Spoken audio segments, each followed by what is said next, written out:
నేనేమంటానంటే ఈరోజు బడ్జెట్ మీద దగ్గర దగ్గర 20 మందికి అవకాశాలు ఇచ్చారు స్పీకర్ గారు.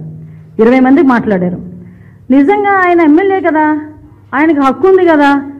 ఈరోజు మీరు వెళ్ళగలరు అసెంబ్లీ లోపలికండి, ఆ కాంపౌండ్ వరకే కదా మీరందరూ ఎవరైనా రావాలనుకున్నా. ఎమ్మెల్యేలుగా ఉన్న మేమే కదా అందులోకి లోపలికి వెళ్ళగలం. నేను చాలా సందర్భాల్లో చెప్పాను, సుమారుగా 5 కోట్ల మంది ప్రజల్లో 175 మందికి మాత్రమే అవకాశం ఇస్తాడు దేవుడు 5 సంవత్సరాలకు ఒకసారి. దానికి నీకు అవకాశం ఉండి రండి, అసెంబ్లీకి రండి, కూర్చొని మీకు ఏ సబ్జెక్ట్ మీద మాట్లాడాలనుకుంటే మాట్లాడండి. ఈరోజు 20 మంది సభ్యులకి ఇచ్చాము, మీరు ఒకరు మాకు ఎక్కువైపోతారా?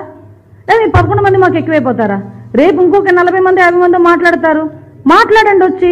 అంతే తప్పించి ఇంట్లో కూర్చొని విమర్శలు చేస్తాం, ఇంట్లో కూర్చొని వీడియోలు వేసుకుంటామంటే ఎలా అవుతుంది?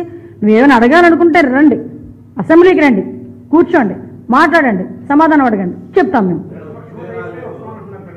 ఏ కోణంలో ఇస్తారో ఒకసారి మీరే ఆలోచన చెప్పండి.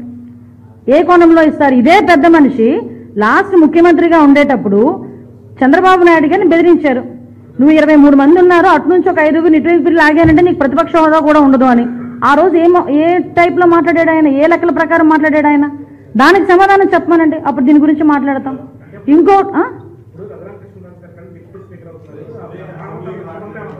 విషయం ఏంటంటే మీరు మానవతా దృక్పథం అన్నారు, మాకు మానవతా దృక్పథం కాదు, యాజ్ పర్ రూల్ 2 బాబోయ్ అంటున్నాం.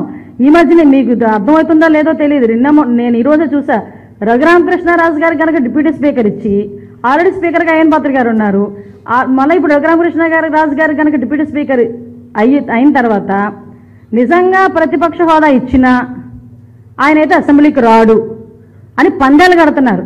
ఎన్ని రూపాయలకో తెలుసా? 11 రూపాయలకి.